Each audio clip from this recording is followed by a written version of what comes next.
En provenance de la grande capitale, vous regardez VQR, la web télé de vos émissions de variété. J'aime la vie à Québec.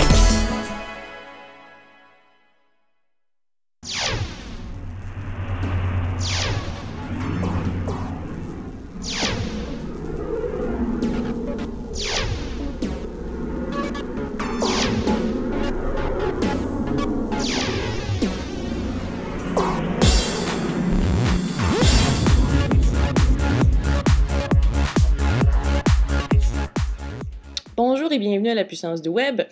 Aujourd'hui, je vous invite à faire une incursion dans le monde de Laurent Hahn, un monde de passion culinaire. Laurent Hahn, c'est celui qui est derrière Un chef à la maison. Je vous invite à venir le découvrir avec moi. Sûr qu'on va essayer de savoir d'où vient cet homme, aussi qu'est-ce qu'un chef à la maison, mais surtout, je veux vous montrer à quel point Internet, ça lui a vraiment apporté. Juste comme ça. Si vous pensez que les ateliers culinaires, c'est guindé et que c'est stressant, vous allez vous rendre compte qu'avec lui, ça se fait dans la simplicité et, bien sûr, l'humour. C'est vraiment un petit village perdu dans des rues, des routes où tu passes pas à deux, avec des petits murets en pierre, perdu totalement. Et là, j'avais, pas ma grand-mère, mais ses sœurs avaient toute la famille avait une ferme. Puis c'était une ferme. C'était pas une ferme agricole, tu sais, avec des champs à perte de vue, des gens qui vivaient bien. Moi, je pense que j'avais 12 ou 13 ans quand j'ai vu quand ils ont amené l'eau courante dans la maison. Ils élevaient un cochon, puis quand on tuait le cochon, on mangeait tout le cochon. Ils avaient des poules, des lapins, tu sais. Ils vivaient de ce qu'ils produisaient. Ce qui fait que j'ai grandi, moi, mes vacances, quand quelques fois je suis allé là-bas, malheureusement pas assez, mais à chaque fois que j'y allais, c'était ma grand-mère qui disait, bon, qu'est-ce qu'on mange ce soir? On va manger une poule, d'accord. Elle allait en poulailler, elle cherchait la poule, elle courait après, elle faisait... Elle la plumait, elle la vidait, on la mangeait ce soir. Et ce soir, qu'est-ce qu'on mange? Un lapin, d'accord. Cherchait le lapin, elle prenait un bâton, paf, elle l'assommait comme ça. Mais tu sais, d'un coup, là, tu sais, c'était normal, tu sais, on élevait des animaux pour ça. Puis elle me montrait, moi, tu me donnes un lapin, je vais le vider, moi. Après, elle le vidait et on le mangeait. Puis tiens, il pleuvait, qu'est-ce qu'on faisait dès que la pluie était passée, on prenait chacun une chaudière, puis on allait dans les fossés, on ramassait tous les escargots qu'on trouvait. Puis les escargots, après, ils étaient dans le jardin, dans une caisse en bois, avec juste un grillage à poules, tu sais, sur le dessus, mais c'était dans l'herbe. Puis les escargots mangeaient l'herbe, et puis tous les jours, on déplaçait un peu pour qu'elles aient, entre guillemets, de l'herbe propre. Puis quand elle me disait, demain on va manger les escargots, on les mettait dans une chaudière recouverte pour pas qu'ils sortent, puis on les laissait jeûner 24 heures. Puis après, hop, on les sortait, elle mettait un peu de beurre râillé, on les mangeait. Puis tous les soirs, on allait à la ferme, parce que dans ma famille, ils n'avaient pas de vache laitière. On allait dans la ferme à côté, puis avec le fameux pot de lait en aluminium, tu sais, à l'époque, on allait chercher nos 2 litres de lait tous les jours, qui étaient sortis de la vache, là, tu sais, elle passait quand même dans la centrifugeuse, on n'était pas non plus au Moyen-Âge, là, mais ça sortait là, le lait était encore tiède. Puis on buvait un verre de lait tiède, puis on avait la grosse miche de pain de campagne, là, on coupait une miche de pain, puis eux ils n'avaient pas de chauffage électrique, là, c'était dans la cheminée avec le bois, là, donc on faisait une bonne flambée le matin, puis on faisait griller la tranche de pain, c'est au feu. C'était ça, puis on mettait la crème fraîche dessus. C'est ça qui m'a donné le goût, tu sais, aussi l'amour des bons produits, j'ai envie de dire. Ben oui. C'est quand je disais la semaine dernière, c'est un tartare de bœuf, ça doit goûter le bœuf. Vous verrez aussi que dans la cuisine, parfois, il y a un petit peu de beurre. Il n'y a pas... Français n'aime pas ça, là. Non, on ne met pas toujours du beurre, on met aussi de la crème parfois. Ah, la crème, j'ai oublié. La crème. Il a dit aussi, hein, c'est pas aussi, ouais. C'est ça, manger du beurre. Aussi bien pour le goût que la santé. C'est quand vraiment il brûle, c'est plus très très bon. D'accord? Donc ce qu'on fait, si on a des petites quantités, là comme ce soir, on peut mettre juste un petit peu de beurre. J'ai dit quoi? J'ai dit quoi? Une noisette de beurre. Tu vas avoir des noisettes confortables, on va dire. Pas une variété de noisettes. Noisette pour écureuil, c'est une noisette pour ours. C'est une vraie noisette. C'est bon. C'est la fin de semaine, c'est toute la semaine, Laurent? Non, les ateliers publics, c'est vraiment que le mercredi. J'en fais un. De temps en temps 2. Si vraiment j'ai beaucoup de monde, je rajoute que c'est en semaine. La fin de semaine, j'en fais, mais privé chez les gens. Okay. Si vous voulez faire un groupe, il n'y a pas de problème. Donc on achète de la bouffe? Non, j'achète tout. Puis je viens avec tout. De toute façon, c'est la formule d'un chef à la maison. Quand je fais un souper chez vous, vous me commandez sur mon site internet, il y a tout mon menu, entrée, plat, fromage, dessert. Vous faites vos choix. Puis moi, je viens 2 heures avant le début du repas, je viens avec 5 caisses comme ça. tous mes ustensiles, tous mes chaudrons, tous mes ingrédients. Je viens avec ma caisse à outils avec tous mes ustensiles dedans. Je débarque dans votre cuisine, je prends possession de votre cuisine, je me sers de votre évier, de votre poêle, de votre réfrigérateur. Puis je commence par préparer les desserts. Puis je prépare tout sur place. Puis je commence le service, puis je sers jusqu'au dessert. Puis après je nettoie tout, je range et je repars. Vous vous occupez que de vous. Y a-t-il moyen comme que tu fasses un chef à la maison, mais comme un atelier, puis qu'on t'aide ou qu'on... Bien sûr, quand les ateliers privés, c'est souvent des ateliers participatifs. OK. Donc c'est les gens qui vont faire, mais ça c'est vraiment, c'est sur mesure à chaque fois, donc c'est comme... Merci.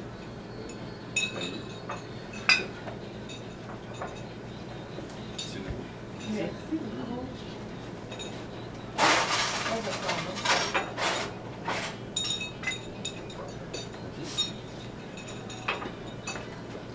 Bienvenue. Puis après on va s'occuper du poulet. C'est ce que voulait Nicolas Baron, le copropriétaire avec son père des cuisines Baron, c'était ça. Il voulait que quand les gens rentrent dans la cuisine, ça ne sente pas la cuisine neuve, la colle et le bois très frais, le bois frais collé. Il voulait que ça sente la cuisine. Ah, je trouve vraiment De ce côté-là, c'est réussi. Tu me dis pourquoi tu as été attiré par Internet? Ben, bon, d'abord, je suis quand même un des premiers enfants de la technologie, quand même. Parce qu'à 14 ans, j'avais mon premier ordinateur en 1980, mon premier PC à 16 ans, en 82, à l'époque où c'était un Amstrad PC 1520, 512 K de mémoire, 20 MB de disque dur. Yeah man, t'es le roi du monde avec du DOS et tout. Là. Puis j'étais maniaque. Très vite, j'ai fait de la programmation jusqu'au Turbo C. Vraiment, je me suis bien amusé avec ça pendant quelques années. Pendant les études, j'ai développé quelques programmes en gestion d'inventaire pour quelques petites PME.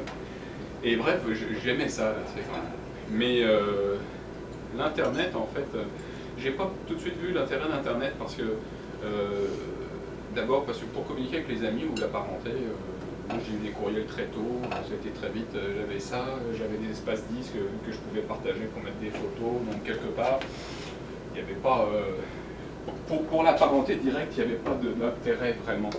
Par contre, moi, je suis un maniaque d'information. Je suis sur Radio-Canada le matin au soir, le matin je lis les journaux, je lis maintenant beaucoup en format électronique.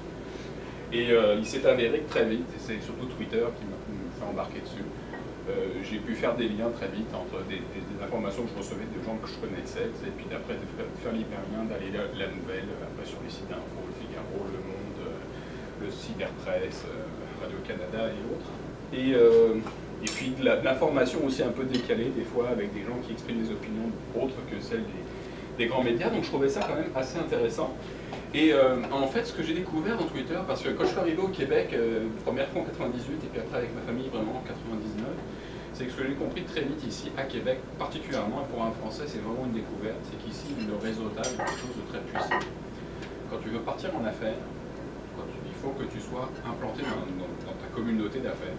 Donc ça a commencé par des déjeuners d'affaires, et je continue à faire, je fais partie de 3 groupes d'affaires, je me réunis une fois par semaine, par 2 semaines. Ce matin, je n'ai pas pu y aller pour des raisons. Mais effectivement, le groupe où tu étais, j'en suis un des membres fondateurs. Puis vraiment, j'ai trouvé quelque chose de super intéressant parce que ça permettait de faire des liens avec des gens, des liens avec des clients, des liens avec des gens d'affaires simplement qui vivent leur propre vie. Tu sais, puis tisser un lien pour des gens qui arrivent en plus de l'extérieur comme ça, c'est quelque chose d'assez puissant.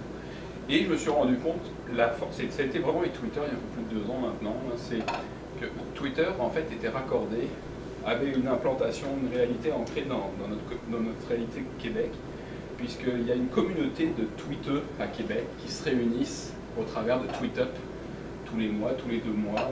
Ça a commencé la première fois, c'était au cercle dans la basse ville où on disait on va se retrouver mardi soir au cercle à 17h. Puis la première fois que je suis arrivé, j'ai dit Twitter, oui, 7-8. Bonjour, moi c'est un chef à la maison. Bonjour, moi c'est Joie de Vie 66. Bonjour, moi c'est Tse avec nos pseudos et tout ça. Mais ça crée une réalité dans le quotidien que je trouve extraordinaire. Et puis ça s'est développé, la communauté s'est beaucoup développée. Ce qui fait qu'on n'est pas en train, c'est pas du virtuel, proprement parler, c'est un autre niveau pour garder le lien avec les gens qu'on connaît. Puis ça marche super bien. Vraiment, pour la communauté d'affaires beaucoup aussi. Et je me suis rendu compte, au début, j'étais pas convaincu. Quand j'ai démarré chef à la maison, j'avais un PDF avec mon menu, puis je commençais à envoyer à droite à gauche. Ah, vous voulez mon menu? J'envoyais par courriel mon menu. Puis, ah oui, mais c'est pas le dernier à jour, je vais vous en envoyer un autre. Puis c'est à ce moment-là, qu'il y a maintenant 4 ans, je pense, presque 5 ans, j'ai décidé de faire un site internet, mais juste pour avoir un menu à jour. Et c'est là qu'en quelques semaines, j'ai des gens qui m'appelaient que je connaissais de nulle part. C'est bonjour, vous êtes un chef à la maison, je vous ai trouvé sur internet. Je disais, comment me trouvé sur internet? Oui, j'ai tapé un chef à la maison et je vous ai trouvé. Il faut dire, j'avais trouvé le bon mot d'entreprise, faut dire. Hein. Les gens pensent un chef à la maison quand ils veulent un chef à la maison. Et ça m'a amené la clientèle. Puis lié à Twitter, assez vite, en fait, pas assez vite, tout de suite dès que je me suis créé, j'ai créé un chef à la maison. Puis je me suis dit, ça c'est un peu le peu de connaissances de communication que j'ai, il faut que ton image elle soit cohérente partout. Donc Facebook c'est un chef à la maison, Twitter c'est un chef à la maison, mon site c'est un chef à la maison, puis LinkedIn c'est un chef à la maison, puis Viadeo c'est un chef à la maison, puis tous les sites sur lesquels je communique, c'est la même image, la même photo et le même titre. Et ça, je me suis rendu compte qu'avec le temps, que vraiment ça permet d'amener de la clientèle. Parce que moi, je t'ai connu par Twitter. Oui. Après ça, c'est... Non, même pas, c'est vrai. La première fois que je t'ai vu, c'était à un Twitter. Oui, c'est pour Twitter. Mais dans les faits, moi je pense qu'on peut se perdre dans Internet, sincèrement. On peut aussi se raconter beaucoup d'histoires sur Internet. Mais d'un autre côté, Internet, et particulièrement pour les micro-entreprises, pour les travailleurs autonomes, pour les PME, dès qu'il y avait la pub d'IBM il y a quelques années, il y avait une pub télé où il y avait un gars qui passait une commande à un fournisseur en disant oh, j'ai un prix super et tout ça. Puis ça doit être en Chine. Puis le gars il sortait sur le pas de la porte, puis en fait l'usine était en face de chez lui. Puis il disait voilà, l'Internet rapproche le monde. C'était ça. L'Internet, c'est un moyen complémentaire de garder le contact. Quand on voit notre parenté, si on se voit une fois par semaine, on garde le contact. Mais si on se voit une fois par 6 mois, on garde moins le contact. Mais Internet permet de garder ce contact-là, tant que ça reste ancré dans la réalité. Et pour les PME, c'est quand même extraordinaire, parce que moi j'ai fait le choix au début de à peu près pas mettre d'argent dans la publicité, à peu près zéro, mais pas à peu près, c'est zéro. Les seuls effets de pub que je fais, ou de marketing que je fais, c'est des soirées découvertes où je participe à un tournoi de golf, j'anime un trou, puis je dis donnez-moi votre carte d'affaires, puis je fais tirer un souper ou un atelier, quoi que ce soit à la fin de la journée. C'est ce que j'avais fait à la chambre de commerce l'année dernière, que je recommence d'ailleurs cet automne au mois de novembre. Puis j'avais eu en une soirée 250 cartes d'affaires de gens, je savais que ces gens étaient venus là, qu'ils avaient goûté mes bouchées, puis qu'ils disaient elles sont bonnes vos bouchées. Donc potentiellement des gens avec qui je pourrais faire affaire demain. Puis ça m'a permis à chaque fois que ça marche bien. La chambre de commerce française, là, je vais faire tirer un enfant silencieux, un repas la soirée, là, tout le monde va entendre parler d'un chef à la maison. Et là, ça permet quand même de faire parler de soi sans mettre de l'argent dans la publicité où on ne sait pas où ça va en fait. On ne sait pas. Juste ce que je trouve bien, c'est que tu t'es associé avec des formations à thématique Internet. Avec la thématique d'Internet. Quand je t'allais faire la formation, là, puis tu es arrivé avec le titre, c'est fantastique. Ça c'est les rencontres Internet qui permettent de faire ça. Là, c'est avec Christian Amogé qui fait effectivement des formations sur le web 2.0. On s'est rencontrés, il est aussi à la Chambre de commerce française, et puis on a beaucoup communiqué très vite par Internet. Et un jour, il me dit, Laurent, je démarre des formations, tu sais, justement sur Internet, les réseaux sociaux et tout. Puis on voudrait, parce que j'ai une belle clientèle d'organismes, d'entreprises qui donnent des formations ou qui font des dîners de travail ou des comités de gestion, puis je leur fais des lunchs. Puis il me dit, est-ce que tu viendrais nous livrer les lunchs et puis jaser avec nous, tu sais, une petite demi-heure, 3 quarts d'heure. Puis ça c'est vrai que c'est génial parce que encore une fois, c'est une réalité, c'est pas seulement du virtuel et puis... C'est parce que ça démystifie en même temps. Souvent, curiosité. Moi, je sais que là, il y avait confrères de travail, mais est-ce qu'il y en a que c'est par Internet ou c'est vraiment juste... La patronne de ma femme et ma femme... la patronne de ma femme va au Twitter. Ok. Voilà. Sonia, ça peut t'aider. Sonia, comment Sans façon. Oh, ok. C'est la patronne de ta femme.